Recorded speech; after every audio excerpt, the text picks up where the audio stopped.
YouTube channel Arena GS में आपका स्वागत है। देखिए, इस वीडियो में हम आपको राष्ट्रपति की पदावधि, टर्म, महाभियोग, इम्पीचमेंट एवं पद रिक्तता वैकेंसी के बारे में बताएंगे। देखिए, राष्ट्रपति की पदावधि, टर्म, संविधान के अनुच्छेद 56 के अनुसार राष्ट्रपति की पदावधि उसके पद धारण करने की तिथि से 5 वर्ष तक होती है। राष्ट्रपति अपने 5 वर्ष के कार्यकाल के उपरांत भी पद पर बना रह सकता है जब तक कि उसका उत्तराधिकारी सक्सेसर पद ग्रहण न कर ले। देखिए, संविधान का अनुच्छेद 56 कहता है कि राष्ट्रपति का सामान्यतः कार्यकाल 5 वर्ष का होता है, लेकिन नवनिर्वाचित राष्ट्रपति के पद ग्रहण करने तक 5 वर्ष के उपरांत भी राष्ट्रपति अपने पद पर बना रह सकता है। ठीक है, आगे है, वह अपनी पदावधि में किसी भी समय अपना त्यागपत्र उपराष्ट्रपति को दे सकता है एवं उपराष्ट्रपति इसकी सूचना लोकसभा अध्यक्ष को देता है।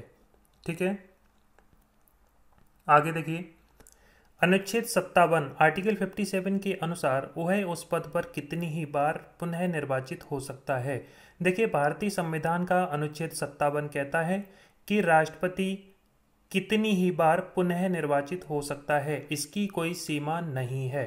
ठीक है, आगे है, अमेरिका में एक व्यक्ति 2 बार से अधिक राष्ट्रपति नहीं बन सकता है। अमेरिका में ये फिक्स है कि मैक्सिमम 2 बार बन सकता है, तीसरी बार नहीं बन सकता। ठीक है, आगे है, राष्ट्रपति को कार्यकाल पूरा होने के पूर्व महाभियोग, इम्पीचमेंट चलाकर भी उसके पद से हटाया जा सकता है। अभी इम्पीचमेंट के बारे में आगे जानेंगे। देखते हैं, राष्ट्रपति पर महाभियोग, इम्पीचमेंट। संविधान के अनुच्छेद 61 के अनुसार राष्ट्रपति पर संविधान का उल्लंघन करने पर महाभियोग चलाकर उसे पद से हटाया जा सकता है। देखिए, संविधान का अनुच्छेद 61 में कहा गया है कि संविधान का उल्लंघन करने पर महाभियोग चलाकर राष्ट्रपति को उसके पद से हटाया जा सकता है। ठीक है, आगे है, महाभियोग के आरोप संसद के किसी भी सदन में प्रारंभ किए जा सकते हैं। महाभियोग का जो आरोप है संसद के किसी भी सदन में, चाहे वह लोकसभा हो या फिर राज्यसभा हो, प्रारंभ किए जा सकते हैं। ठीक है, इन आरोपों पर सदन के 1/4 सदस्यों, जिस सदन ने आरोप लगाए हों, के हस्ताक्षर होने चाहिए और राष्ट्रपति को 14 दिन का नोटिस देना चाहिए।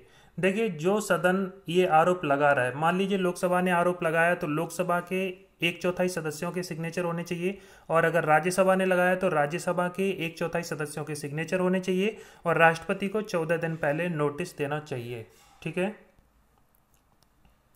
अब देखिए आगे, महाभियोग का प्रस्ताव 2/3 बहुमत से पारित, जिस सदन ने आरोप लगाए हों, होने के पश्चात यह दूसरे सदन में भेजा जाता है। देखिए, महाभियोग का प्रस्ताव जिस सदन ने लगाया है,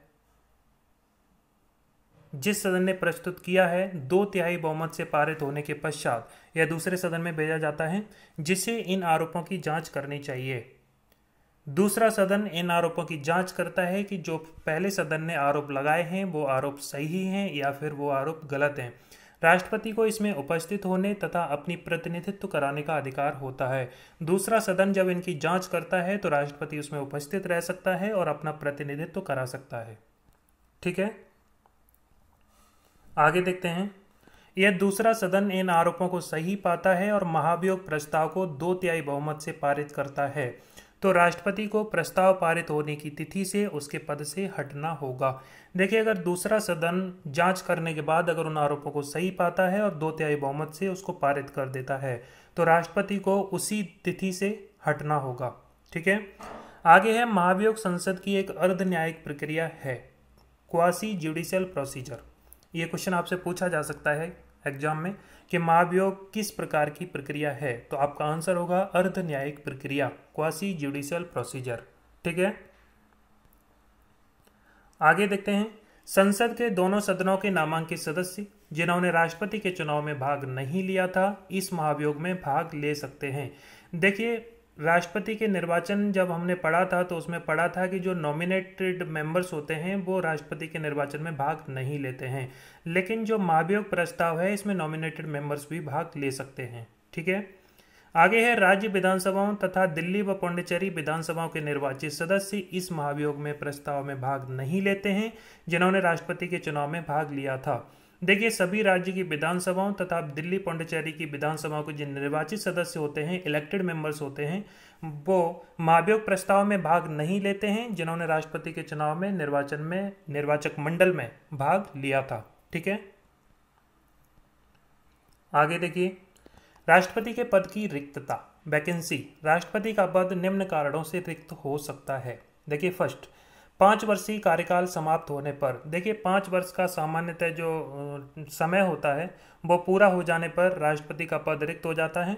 सेकंड है उसके त्यागपत्र देने पर, अगर वह उपराष्ट्रपति को संबोधित कर अपना त्यागपत्र दे देता है तो उसका पद रिक्त हो जाता है।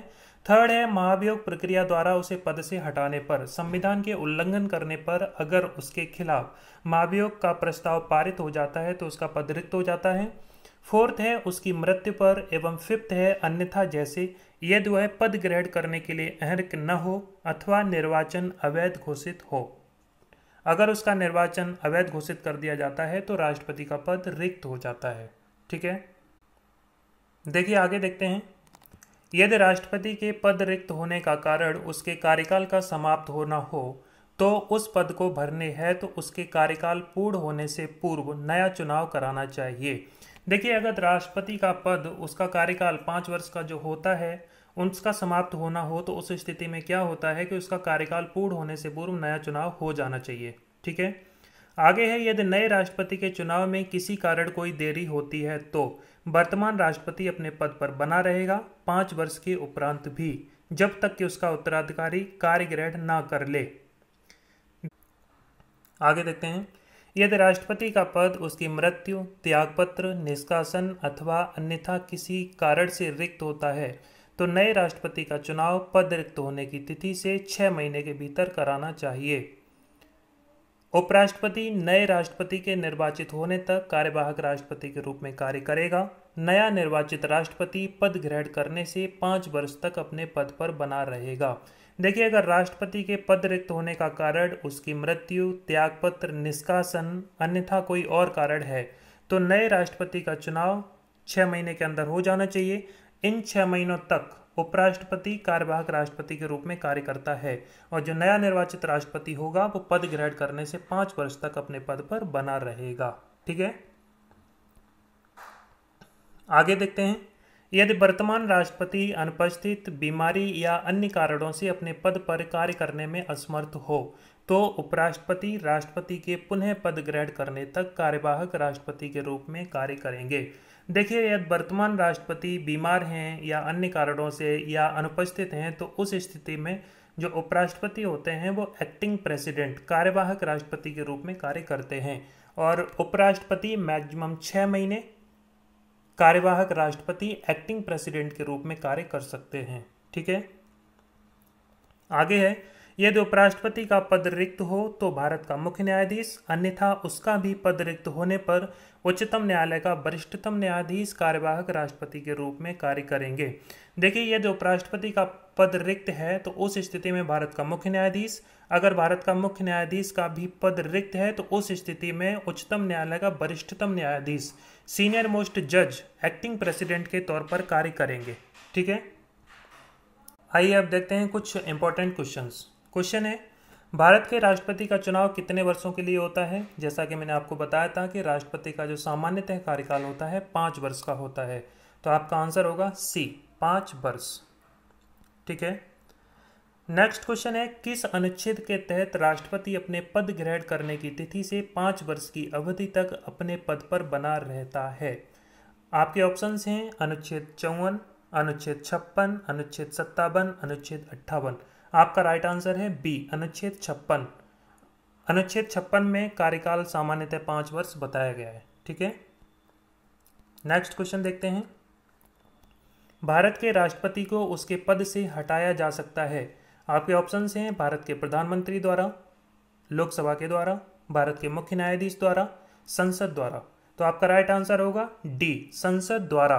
कैसे? महाभियोग प्रक्रिया द्वारा। ठीक है, नेक्स्ट क्वेश्चन है, भारत के राष्ट्रपति को पद से हटाने की प्रक्रिया है? आपके ऑप्शंस हैं सर्वोच्च न्यायालय का निर्देश, संसद के द्वारा अविश्वास का प्रस्ताव, संसद द्वारा महाभियोग, मंत्रिपरिषद का राष्ट्रपति को हटाने संबंधी प्रस्ताव। तो आपका राइट आंसर होगा सी, संसद द्वारा महाभियोग, इम्पीचमेंट। ठीक है,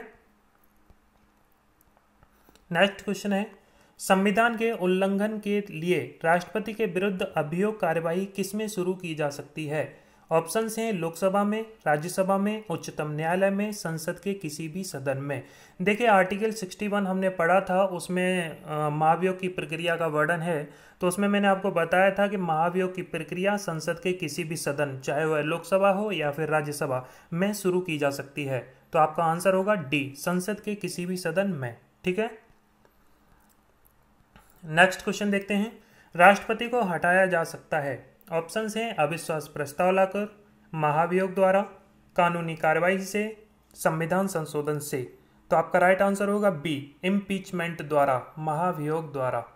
ठीक है, नेक्स्ट क्वेश्चन देखते हैं, राष्ट्रपति पर महाभियोग किस आधार पर लगाया जा सकता है?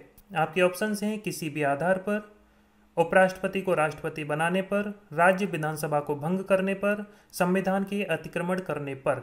जब राष्ट्रपति पर महाभियोग, इम्पीचमेंट हमने आर्टिकल 61 में पढ़ा था, तो हमने बताया था कि संविधान के उल्लंघन या संविधान के अतिक्रमण करने पर राष्ट्रपति के विरुद्ध महाभियोग की प्रक्रिया चलाई जा सकती है।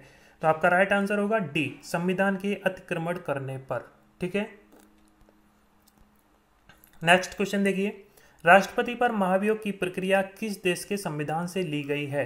देखिए राष्ट्रपति की जो महाभियोग की प्रक्रिया है वो अमेरिका के संविधान से ली गई है। ठीक है, तो आपका राइट आंसर होगा ए, अमेरिका। नेक्स्ट क्वेश्चन देखिए, भारतीय राष्ट्रपति को किस परिस्थिति में अपने पद से त्यागपत्र देना पड़ता है? ऑप्शंस हैं रिश्वत लेने पर, महाभियोग लगने पर, प्रधानमंत्री के कहने पर, संसद में वक्तव्य न देने पर। तो आपका राइट आंसर होगा बी, महाभियोग लगने पर। ठीक है, नेक्स्ट क्वेश्चन है, कार्यकाल पूर्ण होने से पहले भारत के राष्ट्रपति को उनके पद से कौन हटा सकता है? ऑप्शंस हैं प्रधानमंत्री, उपराष्ट्रपति, उच्चतम न्यायालय के मुख्य न्यायाधीश, संसद द्वारा महाभियोग लगाकर। तो आपका राइट आंसर होगा डी, संसद द्वारा महाभियोग लगाकर, इम्पीचमेंट द्वारा। ठीक है, नेक्स्ट क्वेश्चन है, राष्ट्रपति पर महाभियोग का आरोप एक संकल्प के रूप में संसद के किसी भी सदन में लाया जा सकता है। यह कम से कम कितने दिन की लिखित सूचना के बाद प्रस्तुत किया जाना चाहिए? देखिए राष्ट्रपति पर महाभियोग की प्रक्रिया जब हम पढ़ रहे थे तो मैंने आपको पीछे बताया था कि राष्ट्रपति को 14 दिन का नोटिस दिया जाना चाहिए, वो भी लिखित। ठीक है, तो आपका आंसर हुआ सी, 14 डेज। नेक्स्ट क्वेश्चन देखिए, सदन में राष्ट्रपति के विरुद्ध महाभियोग प्रस्ताव पास करने के लिए कितने सदस्यों का समर्थन चाहिए? देखिए ऑप्शंस हैं सदन में उपस्थित और मतदान करने वाले कम से कम 2/3 सदस्य, सदन के कुल सदस्यों में से कम 2/3 सदस्य, सदन के कुल सदस्यों में से बहुसंख्यक सदस्य, सदन के विशेष बहुमत। आपका राइट आंसर है बी, सदन के कुल सदस्यों में से कम 2/3 सदस्य। नेक्स्ट क्वेश्चन देखते हैं, यदि राष्ट्रपति और उपराष्ट्रपति दोनों देश से बाहर हों तो उस स्थिति में उनके कार्यभार को कौन ग्रहण करेगा? आपके ऑप्शंस हैं प्रधानमंत्री, राज्यपाल, सर्वोच्च न्यायालय का मुख्य न्यायाधीश, प्रधान सेनापति। आपका राइट आंसर होगा सी, सर्वोच्च न्यायालय का मुख्य न्यायाधीश। ठीक है, नेक्स्ट क्वेश्चन है, यदि राष्ट्रपति त्यागपत्र देना चाहे तो वह अपना त्यागपत्र किसे संबोधित करेंगे? जैसा कि मैंने आपको बताया था, राष्ट्रपति अपने कार्यकाल के दौरान किसी भी समय उपराष्ट्रपति को संबोधित कर अपना त्यागपत्र दे सकते हैं। तो आपका राइट आंसर होगा डी, भारत के उपराष्ट्रपति। ठीक है, नेक्स्ट क्वेश्चन है, राष्ट्रपति के त्यागपत्र की सूचना उपराष्ट्रपति किसको देता है? जैसा कि मैंने आपको पीछे बताया था कि राष्ट्रपति अगर उपराष्ट्रपति को संबोधित कर त्यागपत्र देते हैं तो उपराष्ट्रपति इसकी सूचना लोकसभा अध्यक्ष को देते हैं। तो आपका राइट आंसर होगा बी, लोकसभा अध्यक्ष। नेक्स्ट क्वेश्चन है, एक ही समय में यदि राष्ट्रपति और उपराष्ट्रपति दोनों का पद रिक्त हो जाए तो राष्ट्रपति के कृत्यों का निर्वहन कौन करेगा? आपके ऑप्शंस हैं राज्यसभा का वरिष्ठतम सदस्य, लोकसभा अध्यक्ष, भारत का मुख्य न्यायाधीश, भारत का महान्यायवादी। तो आपका आंसर होगा सी, भारत का मुख्य न्यायाधीश। ठीक है, नेक्स्ट क्वेश्चन है, यदि मृत्यु, त्यागपत्र अथवा हटाए जाने की स्थिति में भारत के राष्ट्रपति का पद रिक्त हो जाए तो उस पद का कार्यभार कौन संभालेगा?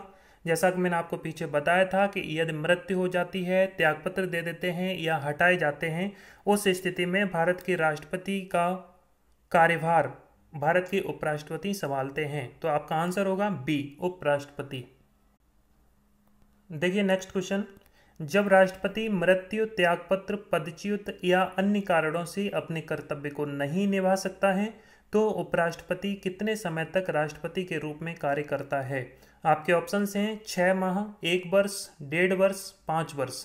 जैसा कि मैंने आपको पीछे बताया था कि जब राष्ट्रपति का पद मृत्यु, त्यागपत्र या पदच्युत होने के कारण खाली होता है तो उपराष्ट्रपति अधिकतम 6 माह तक कार्यवाहक राष्ट्रपति के रूप में कार्य कर सकते हैं। ठीक है, देखिए नेक्स्ट क्वेश्चन, एक व्यक्ति राष्ट्रपति पद के लिए अधिकतम कितनी बार निर्वाचित हो सकता है? जैसा कि मैंने आपको बताया था कि कोई भी व्यक्ति राष्ट्रपति पद के लिए कितनी ही बार निर्वाचित हो सकता है, इसकी कोई सीमा तय नहीं है। तो आपका राइट आंसर होगा डी, कोई सीमा नहीं। ठीक है, नेक्स्ट क्वेश्चन है, निम्नलिखित में से कौन लगातार 2 बार राष्ट्रपति रहे? देखिए, भारत के प्रथम राष्ट्रपति डॉक्टर राजेंद्र प्रसाद जो लगातार 2 बार राष्ट्रपति रहे थे। तो आपका राइट आंसर हुआ ए, डॉक्टर राजेंद्र प्रसाद।